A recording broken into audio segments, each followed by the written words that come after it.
Let me see if I can track that down. Tara, will Cody or Nate be able to join? They're both out in the field, Jerry, but I spoke with Cody, Nate, Mark, and Tim. I had them review it, and as well as Kristen Lark. Great. So thank you, though.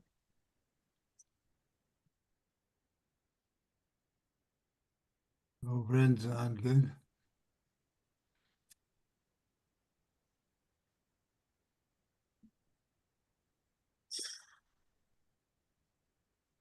Okay. It's nice to have you, Tara. Long time no see. Yeah, boy. It's great to be back. I couldn't be happier to be back on the west side and back in the forest. So it was good. Wasn't the same without you. Agreed. Well, That's what you Thanks, needed and wanted to hear. definitely happy to be back, like I said. And certainly appreciate how much taller our trees are. If you weren't aware, the Alaska's got some short trees. I blame it on the lava rock on that volcano. So there are not very tall trees over there. Okay, let's see. I think I'm gonna go ahead and share this right off the bat. I did find the document. So where's my share?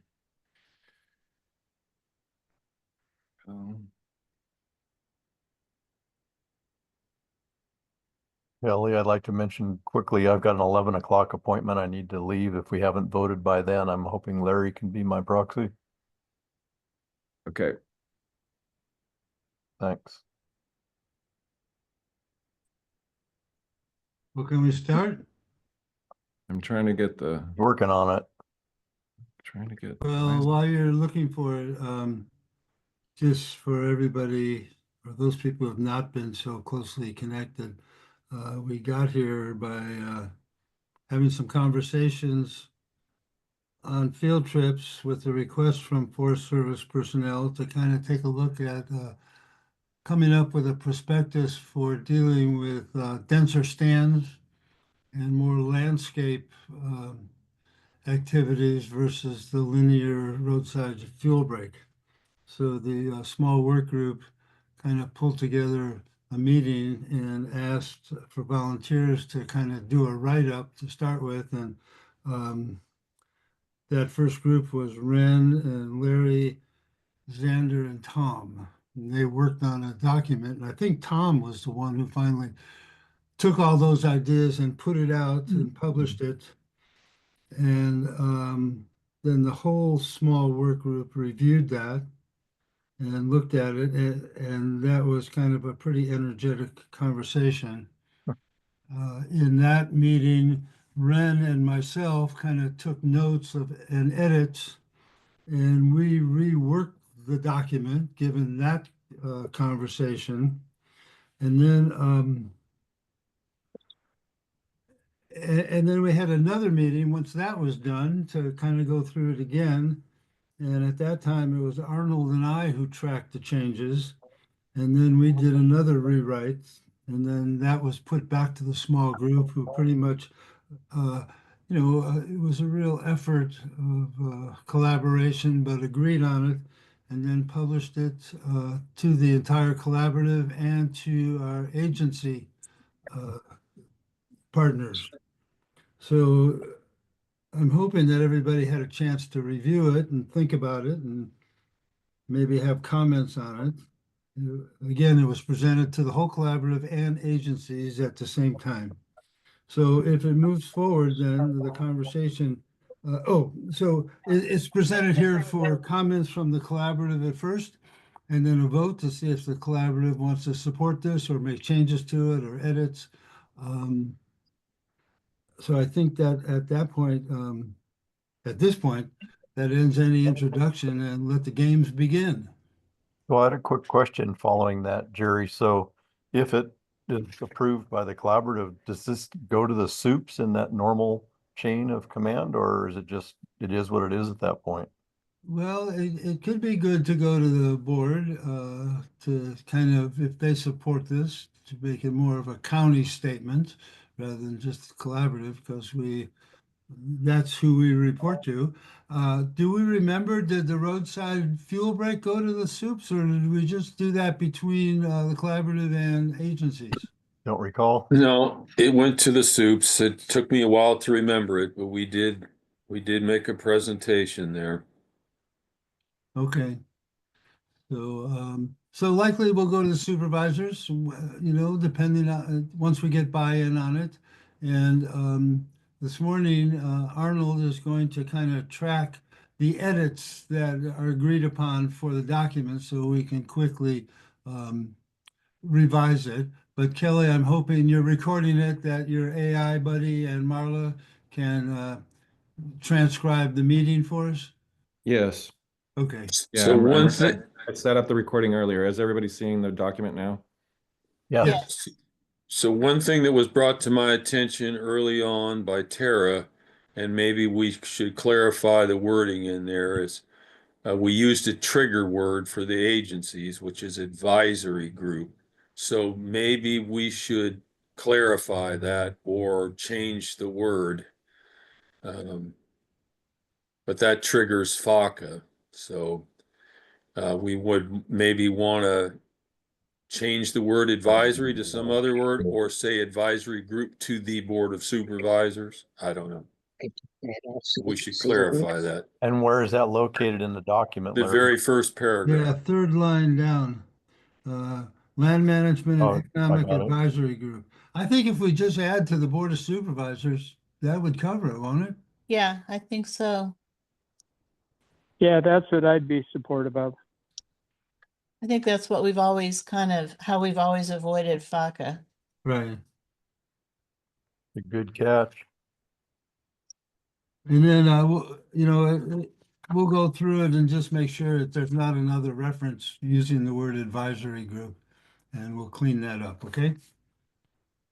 Good thing Tara's back, huh?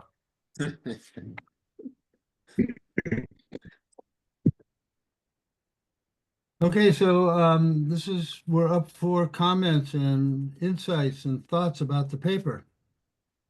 So are we gonna just go through it like section by section? Sure. So under desired conditions, I had a question. I realize this is another trigger thing, but under desired conditions, do we want to recognize that we might be dealing with climate change? And so I was wondering under the second bullet point, if we wanted to say restore and maintain forest structure that's fire and climate change resilient based on peer-reviewed scientific literature. Just a question. Any response, any thoughts? Makes sense to me, Bob. Yeah, this is Tom. I think it's fine the way it is because fire resilience is always based on what the conditions on the ground are. Conditions on the ground are based on what the climate is, what the weather is, what the direction of the winds are, all those kinds of things. So I think it's covered by just the way it's stated. Okay. And we also say in several places, plant this kind of tree or take care of that kind of tree as appropriate. So that implies a constant adjustment to conditions. Okay, it wasn't a biggie for me. It's just we have all the white fir up here that are at the lower end of their range and they're gonna go away, even though some of them are big, huge trees, because of climate change. So I just thought I would ask. Okay, so you're okay with not putting it in, Carol? Sure. Okay. Any other comments on desired conditions?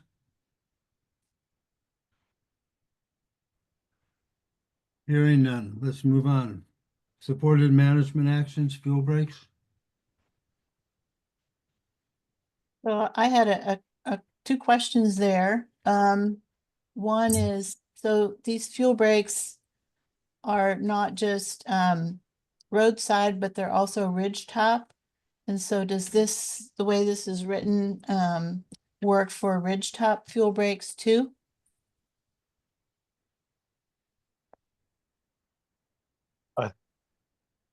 It seems ridgetop treatments are typically different from the roadside treatments. Aren't they more fuel breaks than shaded fuel breaks on ridgetops typically, or not? I And- thought so. Well, and ri- SPI would know. Did ridge tops have the footage detailed to them? That was specific, I think, to roads. So do you just want to specify that this is for roadside fuel breaks? Yeah, that really was the intent, because in the discussion we had, the ridge top fuel breaks we're finding are, if they don't have vehicle access to them, if they're just cat access, they're just not good for getting a fire engine up it. They really aren't the type of fuel break that we're looking to provide ingress and egress, the type of community protection that we were looking for along a roadside fuel break. The ridgetop fuel break generally is a cat line or five cat wide line or whatever it might be, but it's not necessarily designed to have engines run up and down it. Yeah, that's my understanding, but you know what, with the pods that the Forest Service is using, that, they're looking at, roads and ridges as, where they're stopping fires. So I just wanted to clarify that this kind of language is more for roadside fuel breaks than the ridgetop ones, if that makes sense. So can we just insert on the first line, creation or maintenance of roadside shaded fuel breaks? Or where you'd have fuel breaks, do you want to say roadside fuel breaks, the title? Well, I've been a big proponent of, it says I live on a ridge, of doing ridge line fuel breaks, but my concept was always, yeah, it's a cat line, but I also thought it could also be a shaded fuel break along with the cat lines, not necessarily for ingress and egress, but just to slow the fire down when it gets to the top of the ridge. So maybe Tara can answer this. So the ridgetop fuel breaks that you guys maybe would anticipate, not like during an active fire, but just as part of your fuel management goals, would this prescription or this description apply to both roadside and ridgetop? So thanks, Carol. I appreciate that. We definitely do want to pursue some fuel breaks along ridge lines. And I realize access is going to be an issue, but if we're going to try to hold a fire on a ridge line, it's always more effective if we've treated that ridge line, at least done some thinning, or maybe put in a shaded fuel break along that ridge line. And Tom brings up a good point, like you've got to be able to access it, even just to put the thinning in. So I guess I can tell you that in general, we look to put in fuel breaks or to fight fire. For us, it's always roads, ridges, and rivers, right? So Yeah. if you guys could incorporate the ridge line fuel breaks as well, or maybe put in some wording where it's strategically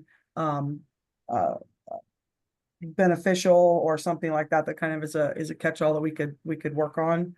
And then the only other comment I had on this one is just in the first sentence, project should incorporate the creation, and I guess this question for collaborative and maintenance, right? Because you need me to not only create these fields, but to also maintain them instead of a or. So that those are my comments.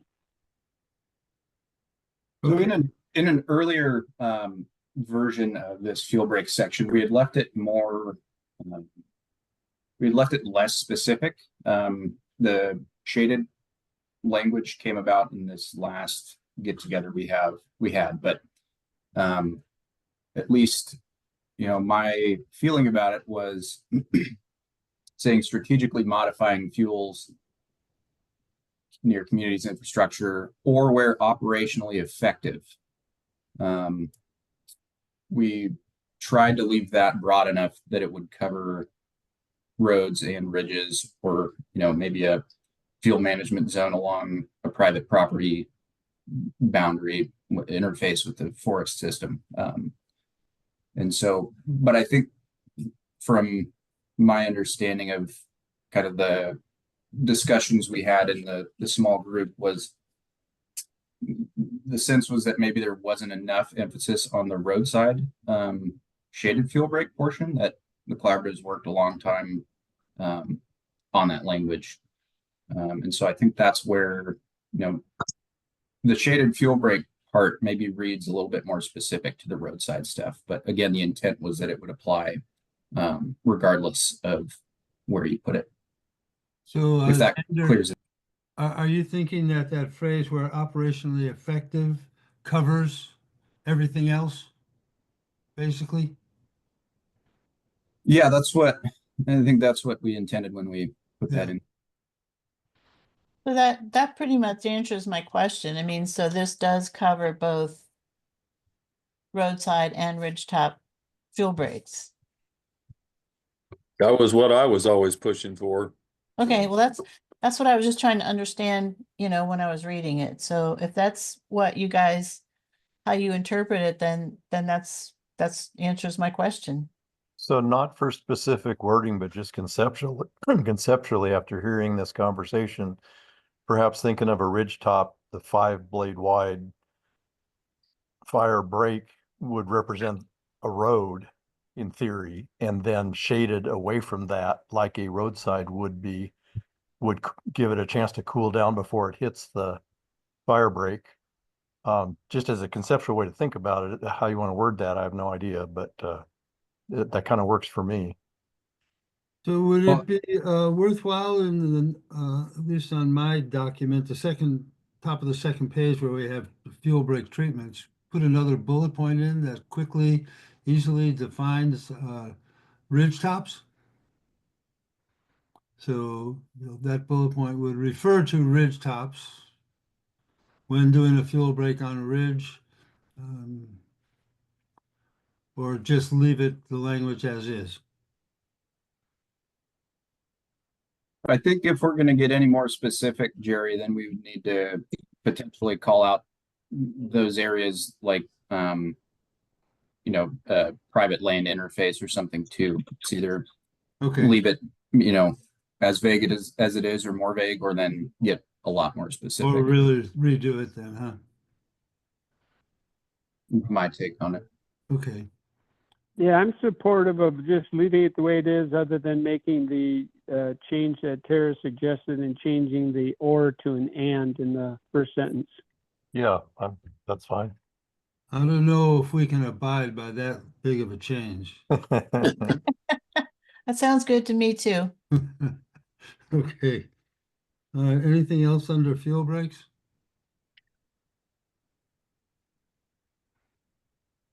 Hearing none. Stand level forest health. Any comments on that section?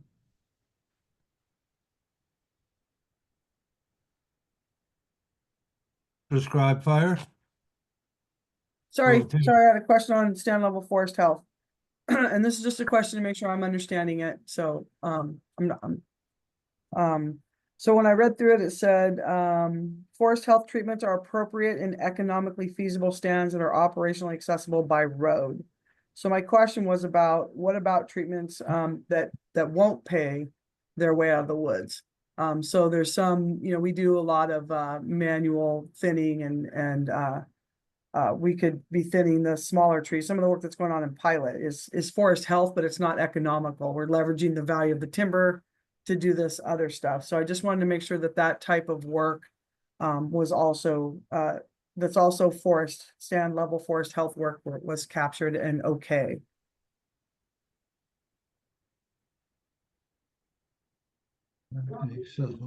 We had kind of a fair amount of wrangling over the phrasing of that sentence, and I think at least from my perspective, we wanted to really emphasize the sense that kind of a practical, cost-efficient approach really should be looked at up front when designing some of these bigger projects. But I don't think that we had any intent to discourage less economically feasible treatments, Tara. But again, I know that the order of that, I see how that kind of caught your eye, but I don't know if anybody else wants to jump in with their recollection or understanding of it. I think, Well, I think We could yeah, open the door a little bit. Go ahead, Tom. I was just going to say that I thought that the intent has always been to try and design a project that had economic return to it, or potential economic return to it, and then incorporate other activities within it that may or not be by themselves economically feasible, but the project by it would have an economic reason to operate. If you want to get grants or whatever to do some of that non-economic stuff, that's fine. But realistically, if we're going to propose a forest health project, we believe that there should have an economic break even come out of it anyway.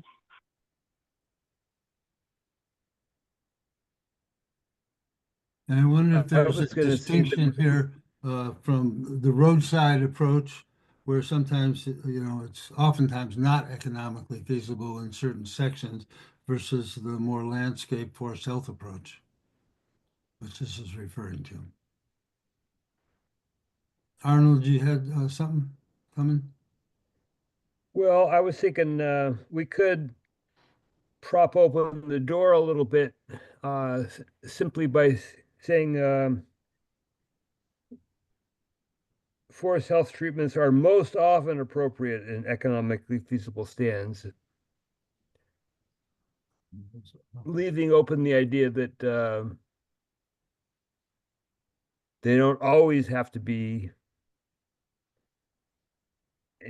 at any certain economic level, but emphasizing that we'd like it to be, that we suggest it be economic feasible most often. How many waivers are we putting? We could say most often appropriate wherever feasible. I mean, we just keep adding on contingencies. I'm thinking are appropriate covers everything. So we've always operated under the general premise that the merchantable areas would help carry the non-merchantable areas. And hopefully it all gets treated. Right. Do you want to say that somewhere specifically or not?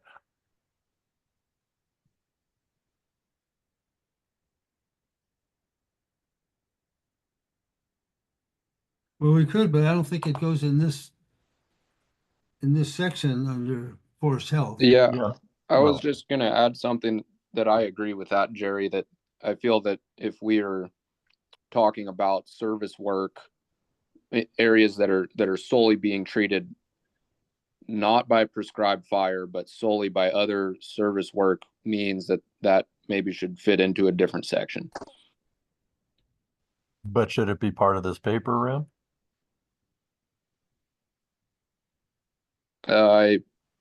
I think so, because we are already covering things like prescribed fire and wildfire management and reforestation, things that aren't, I mean, my opinion of this document is just a broad overview of what the collaborative supports. And since we're here, why not add it in if So we where support would you see adding it under supported management actions? it? That's generally where I was thinking.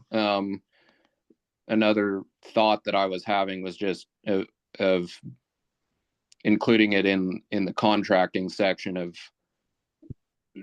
just specifically breaking out that type of work needs to be a separate contract rather than in general, rather than I don't know. I'm thinking out loud here. I think contracting section is a good one, Ren. I mean, because there we're talking about arranging for the services, and then we can make that explanation that it's expected that there will be sections that will cover the cost of the service work. And we learned in the community forest that the contracts sold a lot easier when you separated the service work from the merchantable portion. So I think I have kind of a different take on this, and the example I thought of was, existing plantation pre-commercial thinning that I think absolutely qualifies under stand level forest health, but it does not make economic sense to go in and treat that like you're not getting any revenue out of that unit. But I don't really see that. I kind of think of the stand level forest health as broadly encompassing any number of these silvicultural type treatments, whether or not it pays its way out of the woods. But I also think that it's really important to have some way to emphasize the fact that, we support projects that are going to, pay their way out of the woods. And so, however, that needs to be implied if it's not already. I don't know. That's my take on it. Hey, Tara. I have an idea. What if somewhere in here we say, to the extent possible, timber receipts and timber values should be retained locally to facilitate additional planning and implementation, in Trinity County or something. That way you're saying that you want us to do the other treatments. You also want us to leverage that value, right? And then reinvest it back in either, and by putting, planning and implementation, that I think that's a way to capture the value in a way that that kind of meets that intent that Xander was just talking about too. And meets what you want us to have commercially viable projects. Now, I can't get super specific about, we're only going to do timber sales or we're only going to do IRTCs because I appreciated that you guys left us some your recommendation was we should use the contracting method that provides the best opportunity for a good project and treats the most acres kind of a thing. But what about that concept? I'm sure you would like me to make sure that we're keeping the receipts and the value local to the extent I can. Yep. So that's a question. So I think that's a good idea, Tara. Would you, since you were kind of ad-libbing there, could you, while we're talking, type it out a little bit more formally and put it in the chat? Yes. Then we can see that language. And Yep. were you expecting, wanting to just keep it in the forest health section or move it down to the contracting? I think you could put it down in like your where is it? Your collaborative and local participation. You're talking about field trips. I think that's kind of a catch-all where you're kind of saying this is what we expect. So I think you could even put it down there that in that last paragraph that you guys have. But that does bring up the one of my additional questions would have been well, I'll wait till we get there. I'll type this up and then I'll wait till we get to the my question about plantations isn't really called out, or if you were planning to include that in the reforestation piece. I'm going to type this up right now.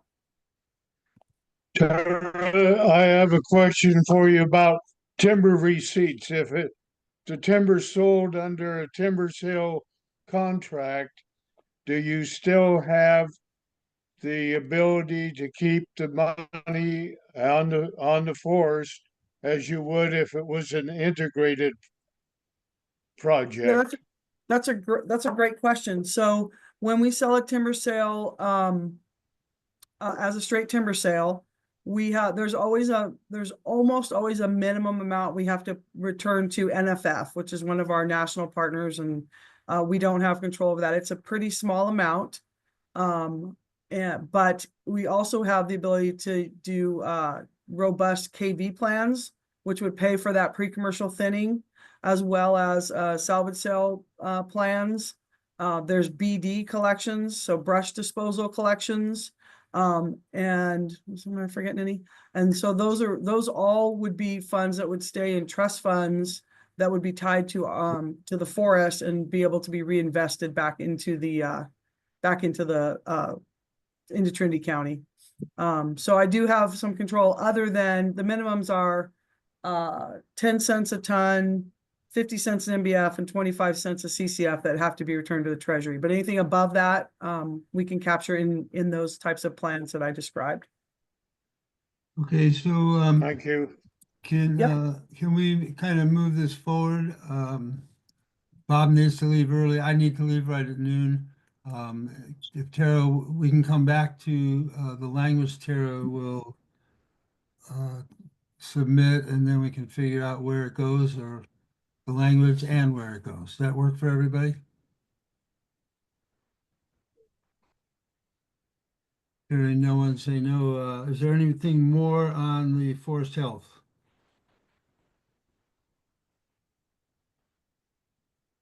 Prescribed fire?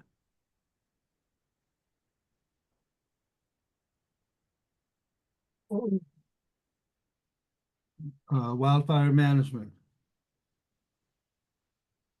This too was a lot of talk around this one.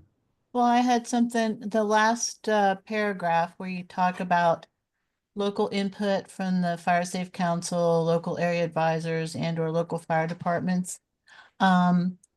Should you also include the private timber companies? Because I think, SPI, and some of the other fire private timber companies were really integrated with the command teams on the river complex. What does everybody think about including private timber as a local resource? I've always wondered why they've not been part of our fire safe council, but Well, they are, but the Fire Safe Council actually does not provide very many comments during incidents. But it's, They mostly provide data. but its members do. Yeah, the members do. So and they're the Larry, ones that push for the local area advisors, so. Larry, was your comment about why they're not involved translate to including them in this list of local resources for wildfire management?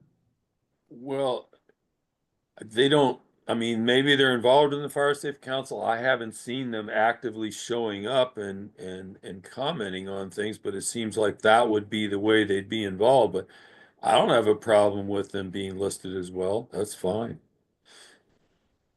Well, there's usually somebody from the mill on the call, the Fire Safe Zoom meetings.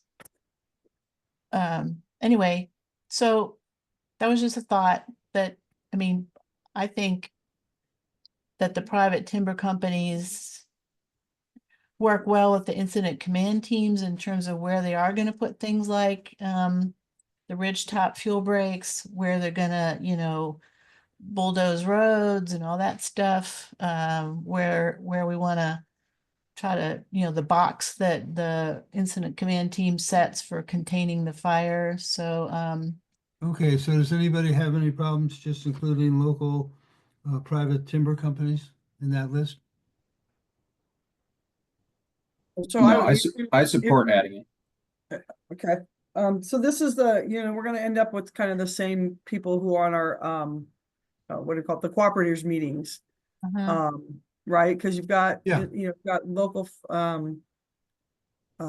we've got the industry folks and the local elected officials. All of those folks are part of our cooperators meetings. So This list could get really long and you could end up with kind of our cooperators meeting. How about if we say this will be the last edition? Nice. Does that work? Include private industry as a local resource for when wildfire management becomes important. Sure. I mean, I'm gonna do that anyway. We'll do that as we work through them with them on Maybe the fire. private timber. Well, I mean, I would say, yeah, maybe the more recent fires, the incident command teams have, incorporated more local input, that has included these people. It just hasn't always been that way. So I'm Right. trying to Well, trying to make sure things move forward the same way they've been moving. not only that, but what was in my mind during this section is this bill that Padilla and Sheehy have in the Senate to create a standalone fire response that's a combination of Department of Interior and Department of Agriculture. So I thought if we're starting all over with a brand new crew that we got to deal with for fire incidents, that would be good to have it all spelled out here. That was That's what was going on in my mind. Yeah, thanks fair. for bringing that up, Larry. It's a good point. So I'll let you finish that thought. That sounds great to me. The one thing that I should comment on, the last sentence there, local fire managers should always be part of the incident command teams.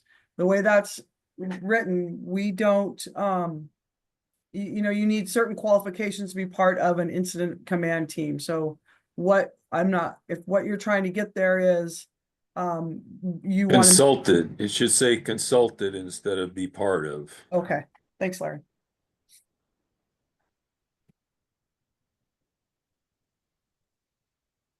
Is Well, there any any reason why? that gets added to that whole list of stuff? Because I thought when we discussed it, it was pretty specific that local fire managers, meaning this is probably meaning, agency fire managers should be part of the incident command team. Not just consulted, but they should have an active role and part of it. Well, Tara's right. Like the fire department, we're not actually part of the formal team, but they are consulting with us. So you're advisors too. Yeah. Yeah, I think Jerry's making the point, though, that what we were trying to get at is that if an incident command team from Alaska is there, we always want a district ranger or other local fire manager as part of that incident command team. So, what if you said, local, line officers and fire managers should always be part of the incident command structure? It's just that when you get teams, that's a whole qualification thing. And we do have, so that would get to the AAs, you guys have worked with Ben and I as AAs, and then we reach out and, but I think that might meet your intent. You want to make sure, and so do we, frankly. And that's been what we've been doing. Like one of the local rangers is plugged in as well as one of our local fire folks. So if you just said incident command structure and didn't have it as teams, it becomes less. I think it gets to what you want without being. I think that's a really Okay, good suggestion. that cleans it up for me. We Yeah. put local line officers and fire managers should always be part of the incident command structure.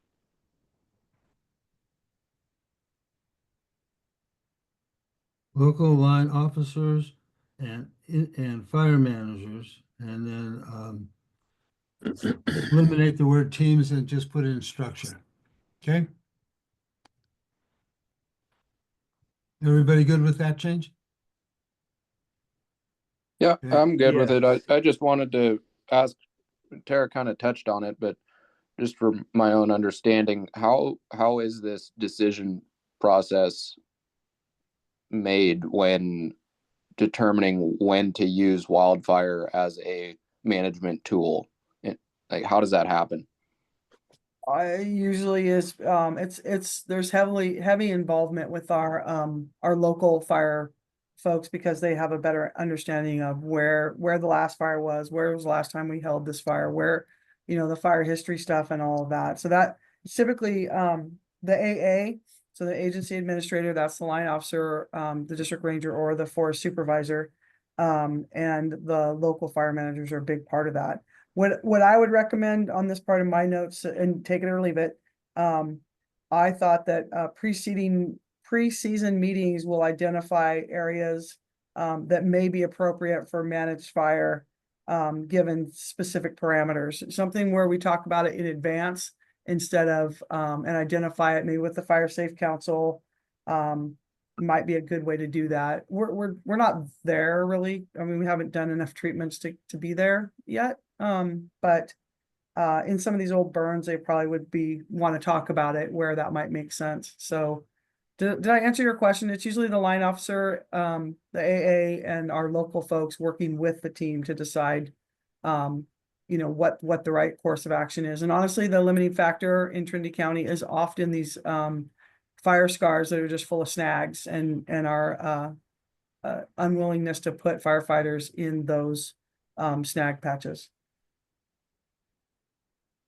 Yeah, thanks, Yeah, Jeff. and I think that's what we were trying to get at, is when wildfires ignite, the ideal situation is to minimize their size. And we recognize that putting firefighters into a snag patch to minimize the size is not ideal. Okay, so I think we're on the same page. Okay, so under the wildfire management, the changes that I wrote down is local fire departments should always be incorporated, and local line officers and fire managers should always be part of the incident command structures. And also to include private timber companies in the list of resources to be consulted. So Yeah, Yeah, why aren't, to me, timber industry staff can be local advisors? They should be local advisors. Why doesn't that term cover timber industry? well, it's the procedure that the Fire Safe Council set up. You know, they have to be nominated and approved by the local fire department. They have to go to the Board of Supervisors. And I'm just not sure, yeah. you know, if all the private timber companies are going to have the appropriate staff go through that certification process. Arnold, I think the distinction is local area advisors is a very determinate label, just as incident command team was in my head. So by changing teams to structures, we move away from bumping into that official title. And by including private timber, moves away from that, the local area advisor official title.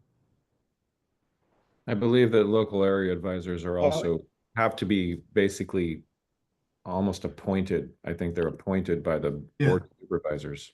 They are, they have to be, yeah, approved by the Board of Supervisors and the local fire department. Yeah, it's not a generalized term. It's Yeah. No, I'm Okay, a Arnold? local area advisor for South Fork Mountain, and I had to go through that whole process. Yeah. I'd Yeah. like to ask That's Tom what Tom's experience was when he was active with the industry. I think, as I remember, he was involved in most of the local fires. Is that right, Tom? In what capacity?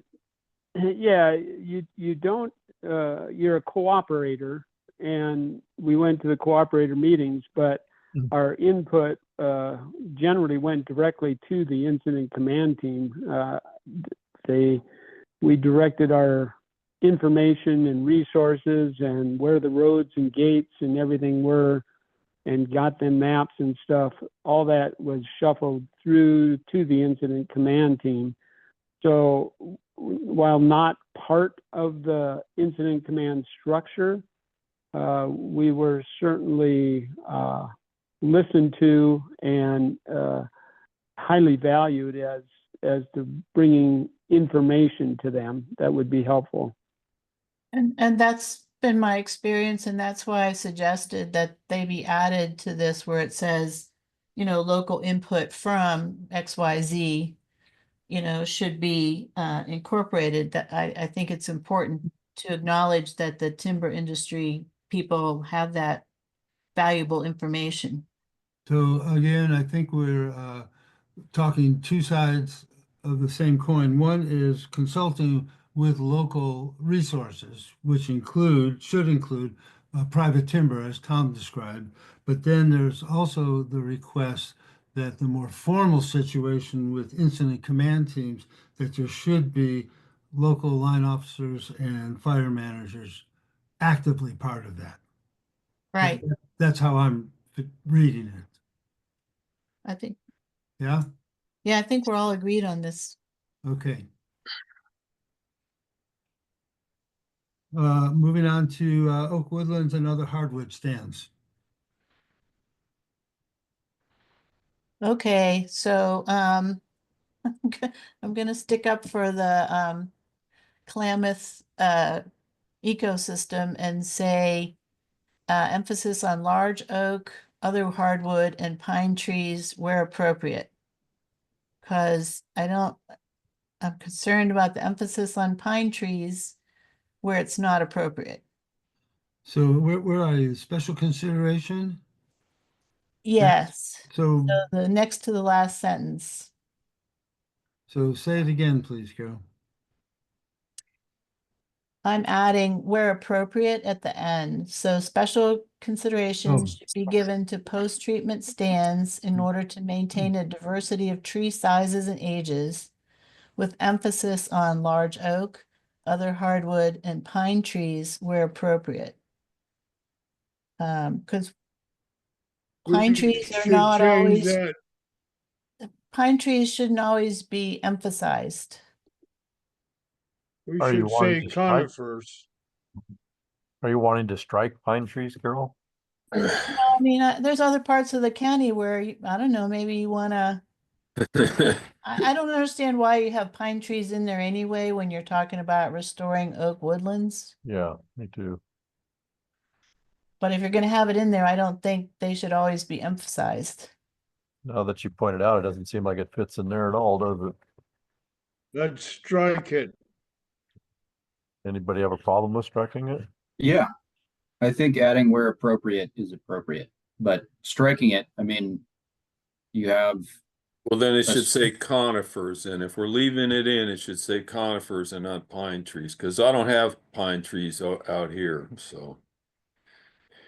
Xander, why would it go under the heading of restoration of oak woodlands and other hardwoods? Why would conifers be talked about at all?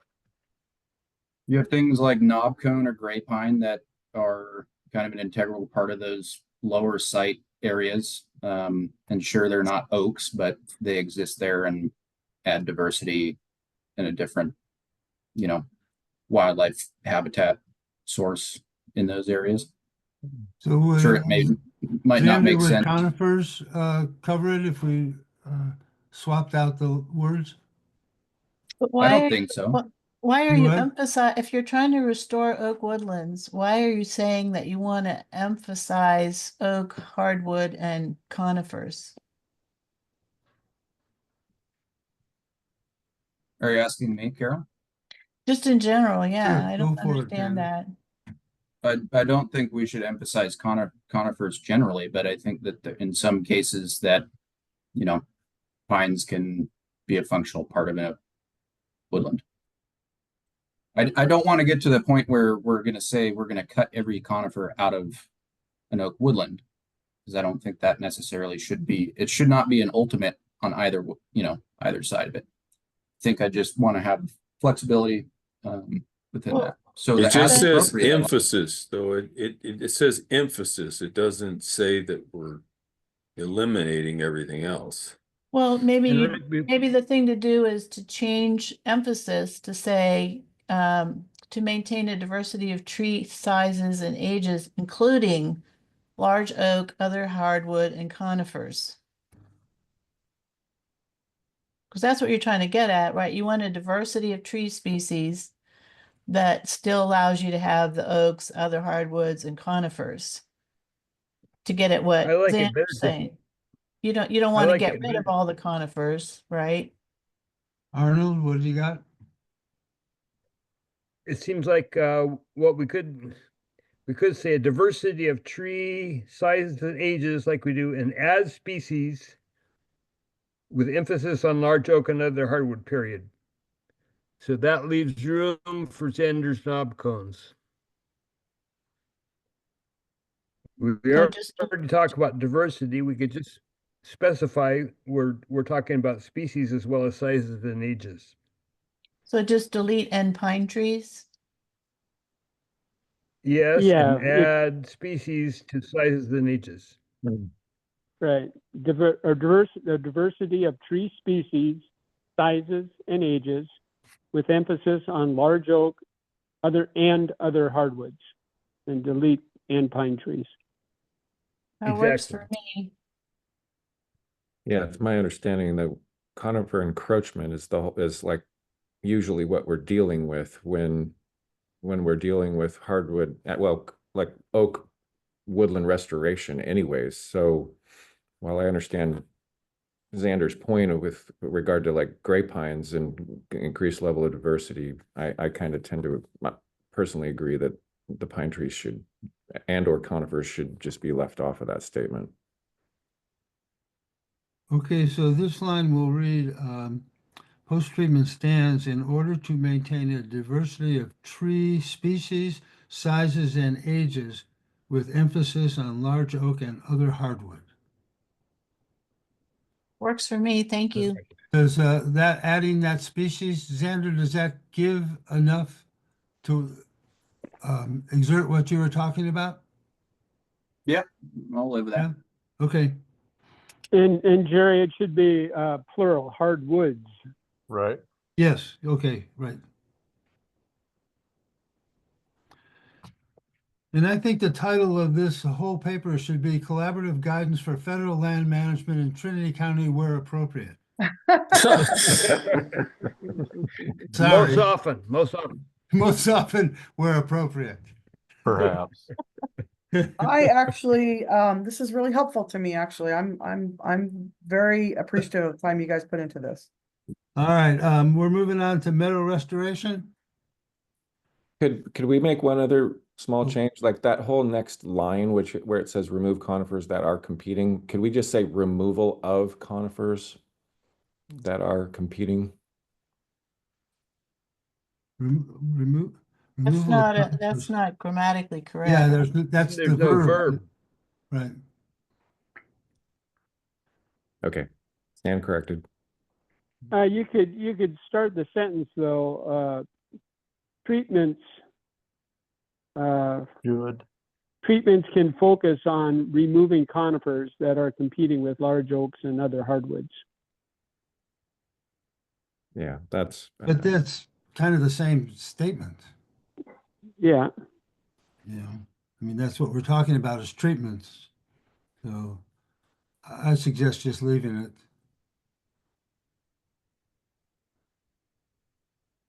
What was the downside that you were trying to correct? I mean, it Kelly? sounds like it's redundant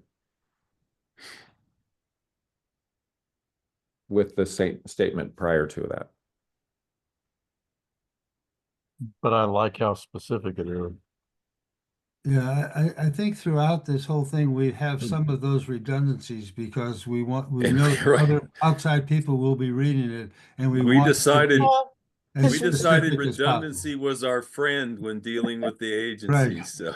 well, and so Pat and I, we have oaks restoration areas we're trying to restore. And so I like the competing because like Kenneth is always telling me, if the conifers are on the north side of my large oaks, don't worry about them. Just remove the ones that are on the south side. So Well, I think this clarifies that where you're saying remove conifers that are competing. That doesn't mean all of them, just ones that are competing with the oaks and other hardwoods. Okay, have we gotten through this one okay? Leaving it as is. Meadow restoration? Jerry, I would just ask that, that where it says where site, and this is a question, where site characteristics show that a functional meadow can be established, maybe that should be reestablished because it's, or, something, because we're not out there going, I think you'd be all over me if I went out there and tried to build meadows, or establish them where they weren't already, or historically weren't present. So that was a question for the group. Reestablished is fine. Yeah, no, reestablish is right. And Tara, there's, we were trying to encourage you to develop a significant beaver analogs. reestablishment. Yeah. So we want new meadows that beavers are going to create. Okay, put Put that on the those list of guys to things work. do. Nice. We There is a space at the very last word. I think meadow somehow, yeah. yeah. So are we changing established to reestablished? Yes. Yes? Well, I think there's also, we already consider that in that sentence by saying may have existed. So maybe a suggestion could be just saying treatment of areas where meadow systems exist or may be reestablished. Or restored for the last word. Functional meadow can be restored or reestablished. Can be. Okay, we have several And- suggestions. And strike, that's fine with me, and do restored or reestablish and strike out may have existed, because that's implied in restored and reestablished.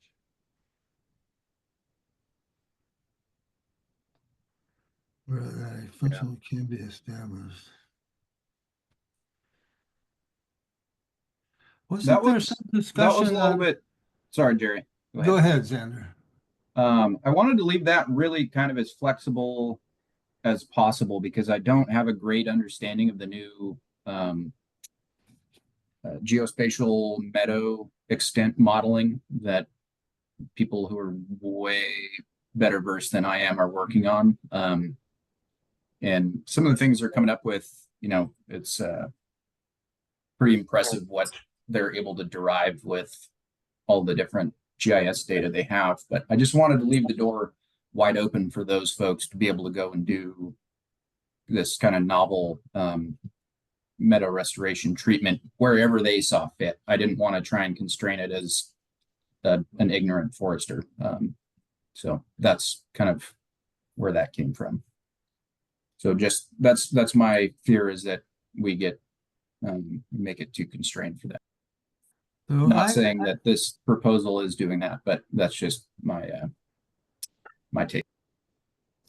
I thought the conversation we had was there were ecosystems that were in place, a meadow that may have existed, but then we were also looking to establish new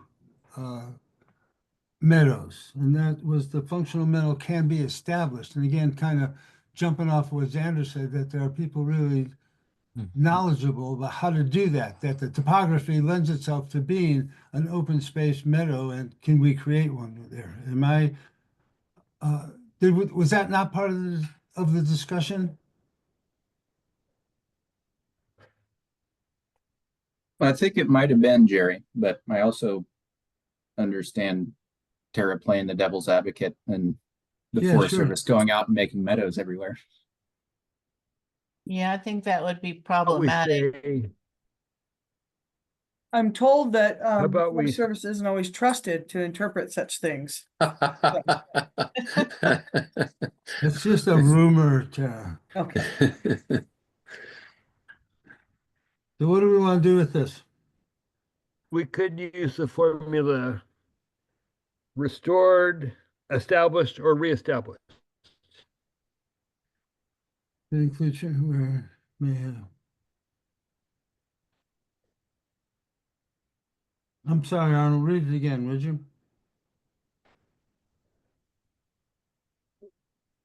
I think we would put it in where site characteristics show that a functional meadow can be established, reestablished, or restored, in whatever order. In other words, we keep established to leave the door open.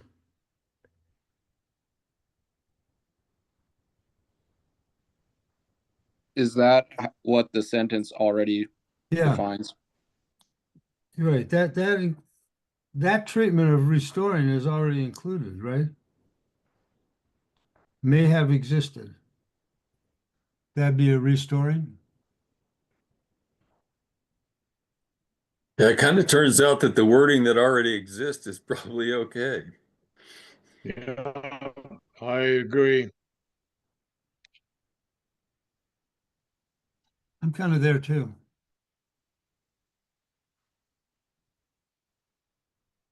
Anyone object to just keeping it the same? The same it is. Anything else on Meadows? We're gonna go to salvage. Well, one last thought, question for Tara on the meadows. Is there something more specific we should add to be in support of some of the um, manipulations to like sensitive hydrology and things if folks are trying to go out and do beaver dam analogs or stage zero or what have you? Or is that already a pretty well broadly supported process by the water board or NIMS? I mean, I think that if, given what you've written, I have like, this has given me a lot of latitude to do a lot with Meadows, so I think we're okay, Xander. I think this will get me what I need. Okay. Sorry, Jerry. No. No problem. Good clarification. Okay, on to salvage, please. So I noticed it from my perspective, it didn't say anything about what to do about hazard trees along roads and infrastructure. So do we want to call that out, that is that part of salvage? That hazard trees along roads and infrastructure should be removed as soon as possible and with a long-term plan? I think Well, we the saw word that as safe a is in there. task that the Forest Service already does and isn't really salvage.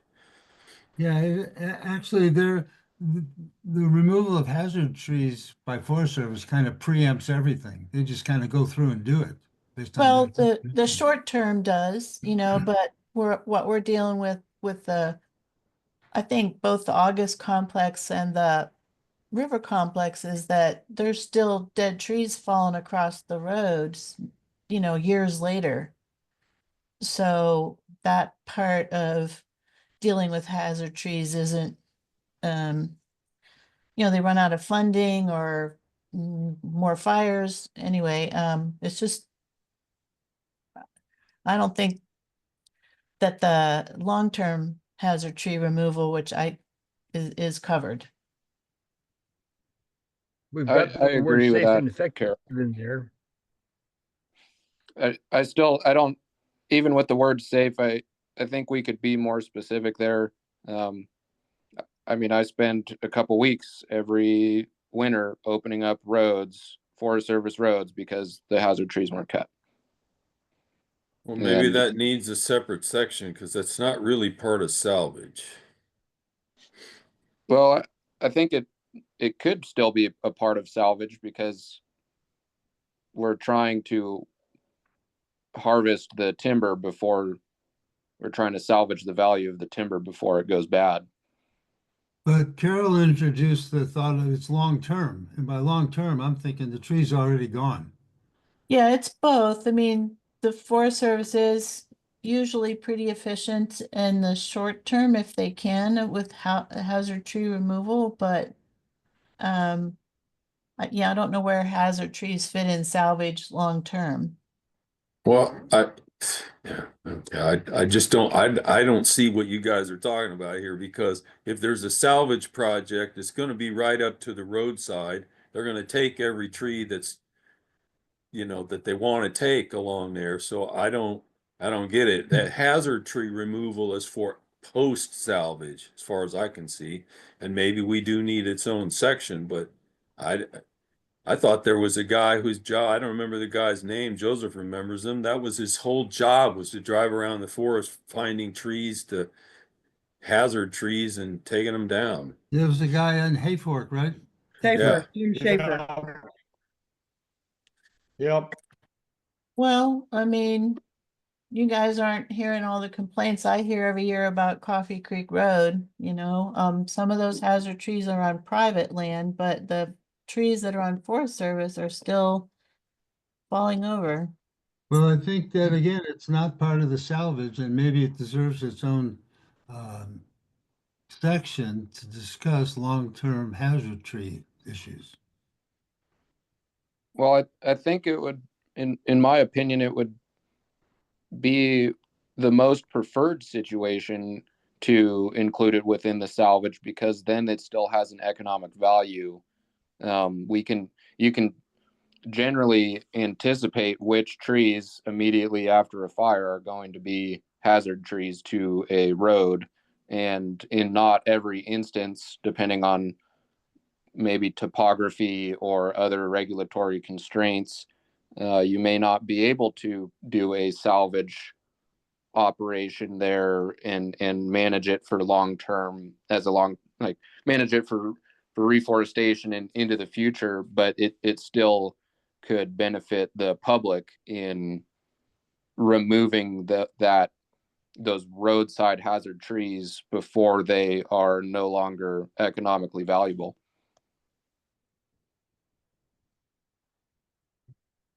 So these would be trees that would be outside of a salvage project. Is that what you're talking about? Both. I mean, yeah, there's the hazard trees that I guess are. So Tara can answer this question better, but for Coffee Creek, there was the immediate salvage, right? But then 2 or 3 years later, is that still salvage for dealing with the hazard trees? At that point, it would be hazard. The thing I've been kind of typing away on over here is road maintenance. So reduction of hazard trees. But I do want to so hazard, I would consider those hazard trees, Carol, along the same lines that we should be doing road maintenance. So surface blading, eliminating hazard trees. They're just going to get dropped and left as long as they don't create a fuel loading problem. But this is probably a good time to mention, I appreciate that these are things that you guys want us to get done. You can imagine, we're not going to get every hazard tree in Trinity County. We're struggling to keep up with them in the campgrounds. So, you should obviously make sure that we're looking at that, but I won't be able to meet your expectations, if you need me to make sure there aren't hazard trees along any of our roads, because I got no chance to be able to keep up with that. Yeah, I think Larry's question also, Ren, do you want to give some consideration to that? I think Larry asked, so the hazard trees would be outside of a salvage project. Is that what you asked, Larry? Yes, Yeah, because so, I'm assuming a salvage project is going to take anything right. that would be a hazard tree. So I'm assuming this is outside of those Right. projects. So what do you think, Ren? Well, agree. I can see that instance where there are hazard trees that are outside of what had been a salvage project, or if there was ever a salvage project. Um, my my point was just that it seems to me that it's, and I understand that Tara does not have the ability to treat everything, but it would be our best interest or our most preferred situation, attempting to rope that into rapid salvage projects from the get-go, instead of, if we're going to have a salvage project, include those roadside hazard trees that will tip right to the road while you're there, rather than, but I agree with you, Larry, in that hazard trees that are post economic that can no longer be sold to a sawmill, maybe that could still be salvaged in that you're sending it to a biomass plant. Right. So would you maybe add a sentence? So you've got the first sentence, they're supportive of post-disturbance salvage of dead and dying when done. And then if you inserted a sentence that said something like, salvage should include, to the extent possible, any hazard trees which would negatively affect roads or infrastructure in the future, something like that, just to broaden what we're saying about what salvage really means. Maybe it's more of a definition of what a hazard tree will be, because it seems to me that there's usually some sort of, there's a determination at the time, that usually is like percent canopy, that's still living, that's left. But what we're seeing is that percentage oftentimes doesn't equate to what will die within a 3 to 5 year window after the fire. Or when you get 3 feet of snow or something like that, which what we get. It's never my intention with the wording that's there about the 5 years of living, trees, so that for shade and seeds, that any tree that's leaning towards the road be left. I was never advocating for that.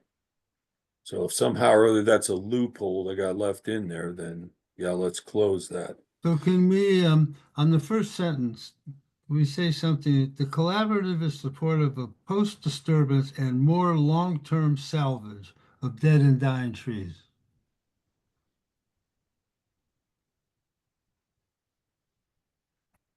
Does that open the door, the window for doing hazard trees later on? How about- I think you got it there, Jerry. Let's go with that.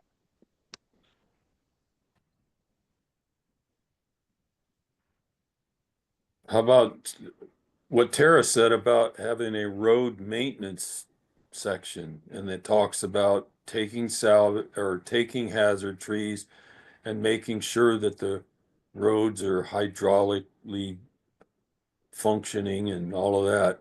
Yeah, when you're talking about hazard trees in this context, you're really talking about a road maintenance issue, right? You're talking Right. about, it's Yeah. not, we're not gonna get any value out of it. We just have to mitigate the hazard.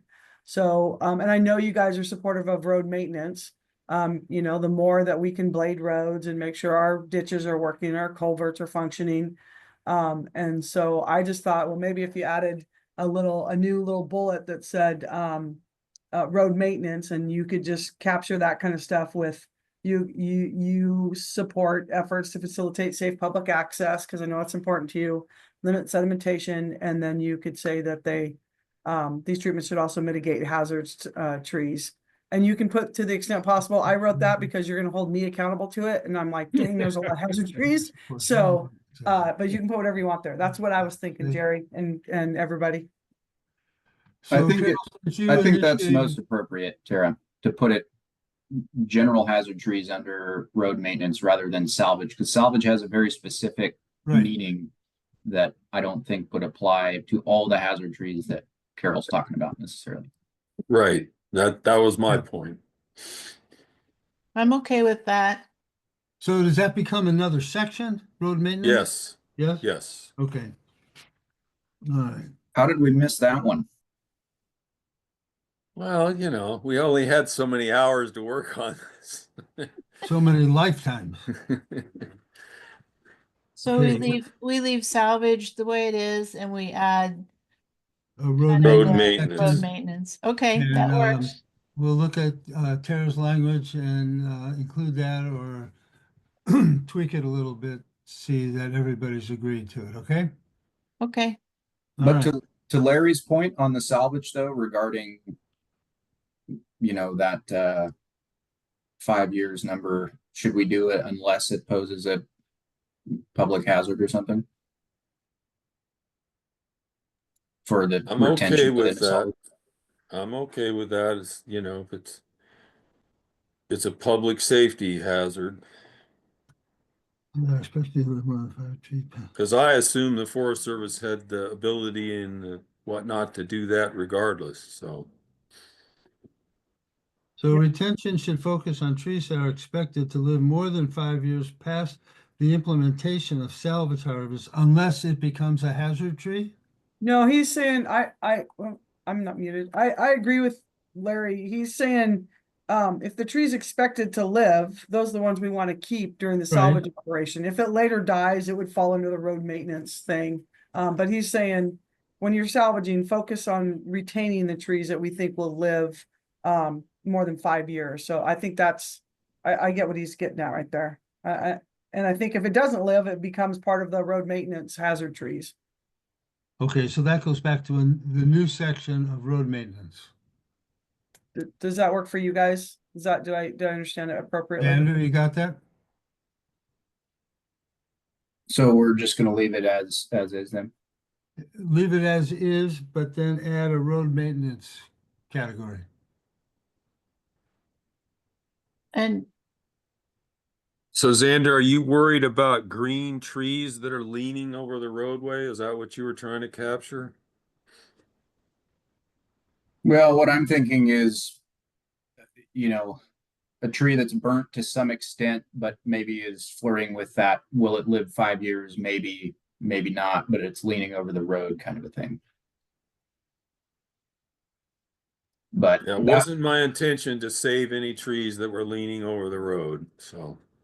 yeah, no, I'm glad you brought that up, Larry, and I just wanted to make sure that nobody read that as or had any issues. But it sounds like, Tara's the one that is going to need to interpret that, I think, and if she likes it, then I'm fine with it.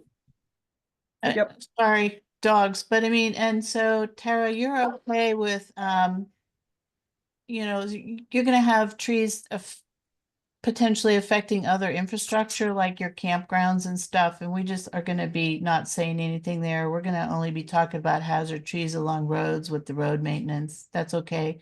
It gives you some flexibility. Yeah, so trees that are You're gonna have to posed deal with, you're gonna have to deal with those hazard trees in one way or another anyway, so we don't really need to say what you should do about them. right, and the same for these trees that you may have the occasional green tree that poses a hazard, and we have some pretty good hazard tree guidelines that you guys are very familiar with, and this isn't about, this is an overall salvage treatment. It's not for, it's really specific along the roads. I feel like I can work under this umbrella and meet your expectations. So there's been several conversations that have been swirling around this drain pipe. I'm not sure, are we leaving this and it covers everything that people have addressed, or are we still anticipating including a road maintenance section? We're including a road maintenance section. Okay. For longer term hazard trees mitigation. Hazard trees and just general road upkeep. Okay. Okay, done with salvage, riparians. That's kind of just a quote from the Northwest Forest Plan. The one in parentheses down there? Yeah. Okay, So so if you just have to, issues with that, this is not the body to take that up. fair, as long Fair? as, there's no concern with this wording if we put low intensity, prescribed fire in the riparian areas versus, I just want to make sure civicultural practices didn't eliminate the ability to put low intensity, fire into the riparian reserves. My take, Tara, was that as written, I really like what the aquatic conservation strategy proposes. And I think what I was trying to get across was we support doing that rather than taking a totally hands-off approach to any riparian reserve. So I think low intensity fire and riparian is a great idea. Okay, that's all I was checking on. Okay, temporary road construction. Jerry, I think we should put the piece about road maintenance just ahead of temporary road construction.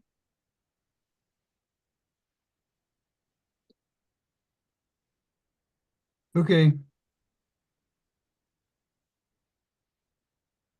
We'll incorporate it there, Joseph.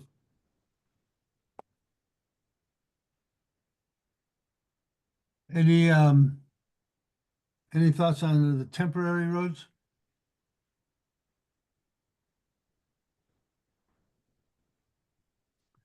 Reforestation?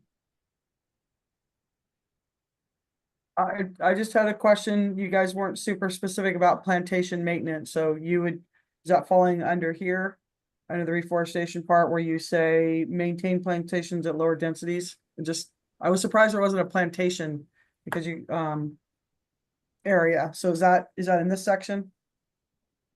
Supports reforestation.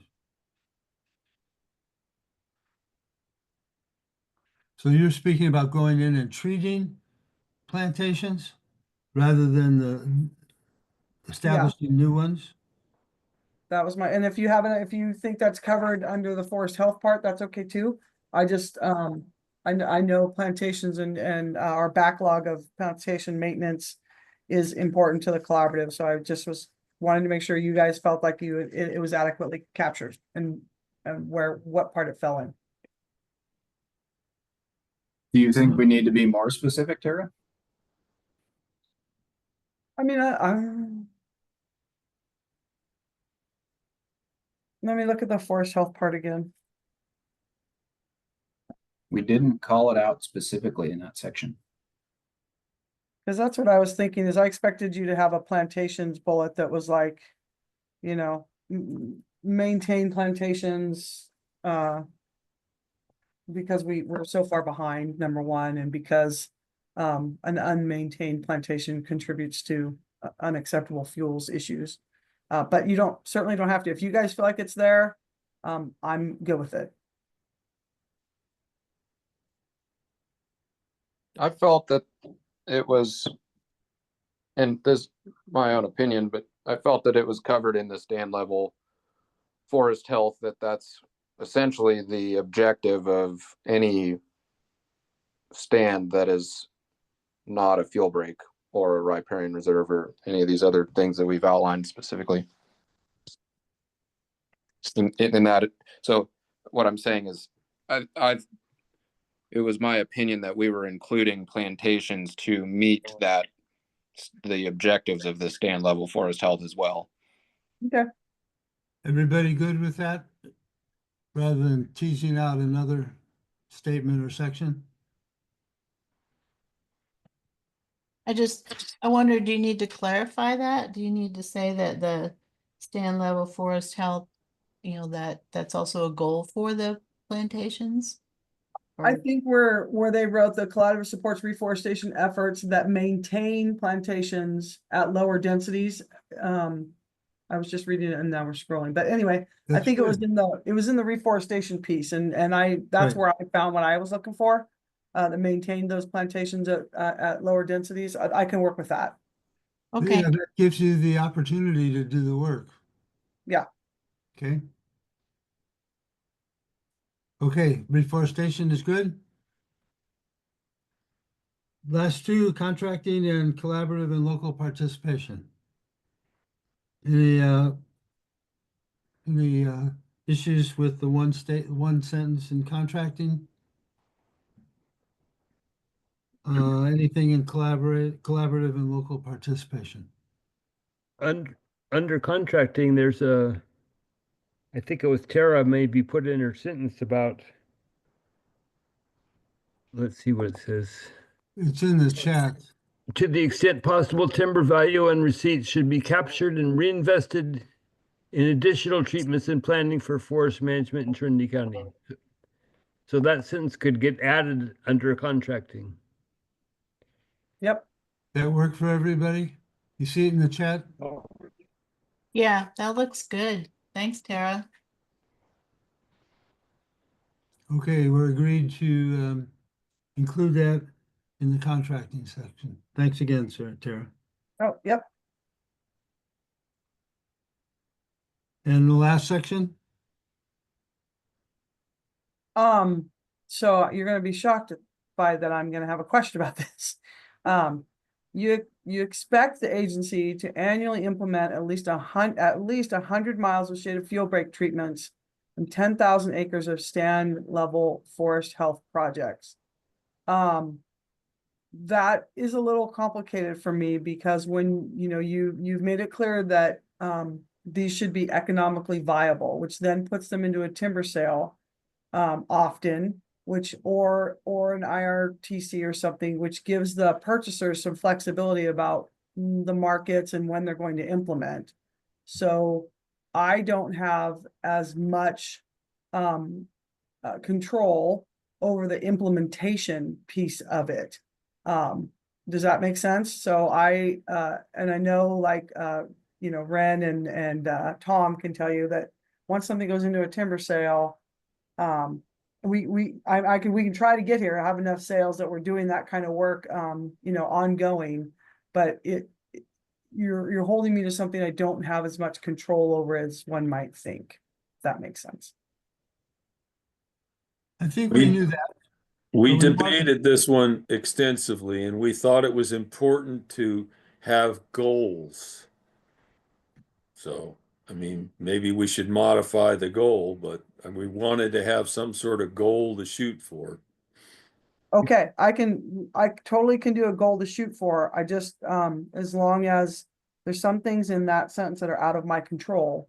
And if you're not gonna, think I let you guys down or I didn't meet your expectations because, and you know how it is, we could have all these things under contract. There could be a fire on the Lassen and they don't do the implementation here to go do that implementation. And I've got no control over that. So it's, Terry, it's not, it's not a must or a shall, it's just an expectation. Okay, It could be an expectation of a long-term average. In other words, the forest is making whatever efforts are necessary to make them available. And over time, they will average out. so if that's the collaborative expects the agency to work toward an annual average implementation, including 100, something like that, because Yeah. I won't have it, when you sign this, I'm not gonna meet that next year. I might get the Yeah. 10,000 Yeah. acres. I'm But nothing fine more. with work towards, that's fine. Okay, We just wanted some goal out there to shoot No. for. And In one of the all things I enjoy- fairness, Tara, we should consider implementation at the time that you put the project out for contracting. So you don't have to accomplish it on the ground each year because you can't control when the purchaser wants to do the work. So there's we want a goal for you out there, but maybe we need to clarify what we expect for you to do in terms of implementation. And in as much as you have little control, maybe we should clarify that to say the projects that that are being proposed, the 100 miles and the 10,000 acres, are when the contract is made. So why Rather don't we just than- change the word implement to offer? That might do it. I'd like to add that it's one thing to offer a sale, but it's another thing for the sale to be awarded and for it to actually be operable or Ren, I get what you're getting at. Ren's saying in a very politically correct fashion, I could put up a really terrible timber sale that doesn't get any That bid. nobody's gonna bid on, right? Yeah, so that's what he's trying to say without saying. But I like the language that was first offered. If we said the collaborative expects the agency to work toward an annual implementation of at least 100 miles, et cetera. So it just gives you that averaging ability and that you have shown effort to do it, regardless of, selling sales or bad sales or good sales. It's just we're working toward that implementation level. and that you guys can hold me accountable to that, and I can report out, and that gives me a number, right? It gives Right, us. then you can blame private industry because they didn't buy Totally it. true. Yeah, if that's, I mean, yeah, I can do that. I can work towards that. And I think to the extent that I can control the outcomes, with some in-house work and as well as, contracting and work with and Nick, I think we Hey, can. does that work for everybody as far as the implementation working towards? Yes, for me. Yeah, that works for me. Okay. All right, well, that concludes the review of the document. Can we You- go back? Do we need to add road maintenance? We did. Tara had submitted some language. The collaborative supports road maintenance efforts to facilitate safe public access and limits sedimentation. These treatments should also mitigate hazard trees to the extent possible, whenever. So my question there is, since you opened the topic of road maintenance, are you gonna be talking about brushing? That is road maintenance. So road maintenance is surface blading, brushing, ditch pulling, culvert cleaning. So, road maintenance is a pretty, we have like very specific TX that cover those things, Carol, and brushing is one of them. If you don't spell them all out, those are all covered under our T specs. Yeah, Okay. I don't think That there's a works. need to repeat the Forest Service's definition of road maintenance. But I agree. I was just asking a question, so that would Okay. work perfect. And Thank it you. does cover the hazard tree issue. Yep. And that will be added just before temporary road construction, as Joseph suggested, okay?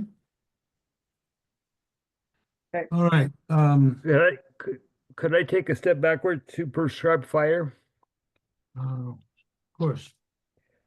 In my mind, section has a single sentence in it, but it's possible to interpret it two different ways.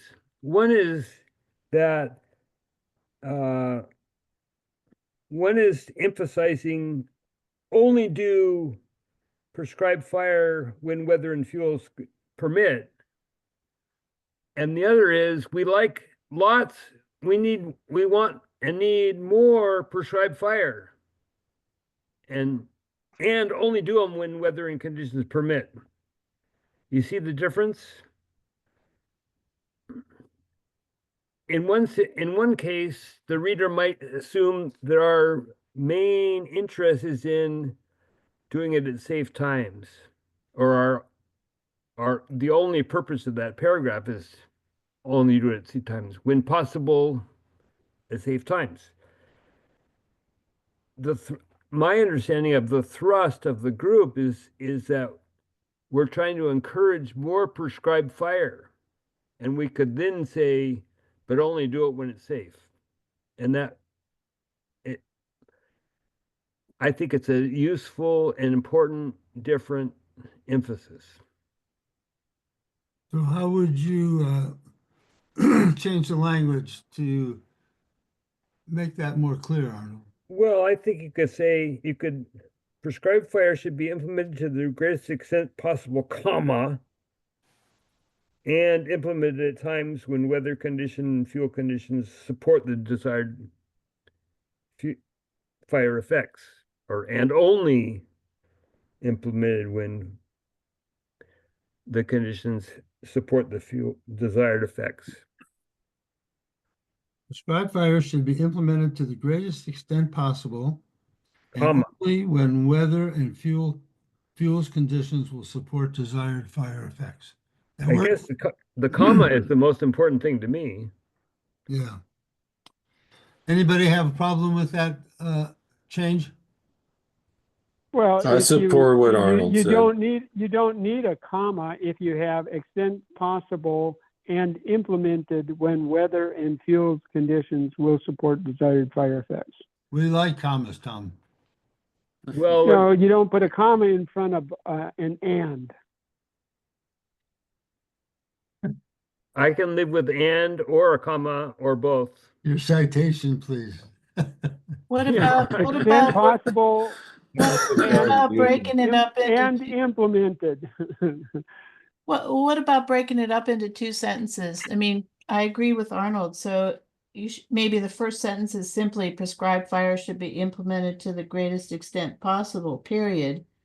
And then say implementation should be when weather and fuels conditions will support desired fuel effects, because there's two issues there. That works too. That works for me too. Yep. Okay, so we don't have, okay, forget about the digging up the citation, Tom. And change that comma to a period. We're getting a little slap happy. Yeah, well, we're getting at the end of the meeting. It always happens. Yeah, right. Okay. I think that concludes amendments, additions, edits.